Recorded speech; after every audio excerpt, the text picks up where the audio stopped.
Hello বন্ধুরা, welcome back আমার digital ডায়েরিতে। আশা করি তোমাদের এখনও পর্যন্ত সকাল থেকে সময়টা ভালো গেছে। আর আমার মোটামুটি খুব ভালো বলতে পারবো না, কারণ সব একটুখানি গন্ডগোল হয়ে গেছে। কারেন্ট ছিল না বাড়িতে, তো সব কিছু সারতে দেরি হয়ে গেছে, রান্নাবান্নার যাবতীয়।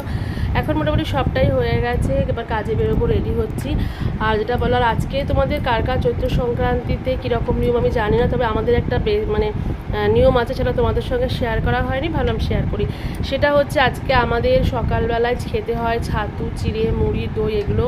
আর কি যেন বলে, ছাতু ওড়ায় না কি ওড়ায়, আমি যদিও বিয়ের পর থেকে দেখিনি কোনো দিন। শ্বশুরকেও দেখেছি বাজার থেকে ছাতু কিনে আনতে, তো ছাতু, চিড়ে, মুড়ি, দই দিয়ে খেতে। তো সেরকমই আমার বাড়িতেও সেই নিয়মটা আজকে ওইভাবেই পালন করা হলো।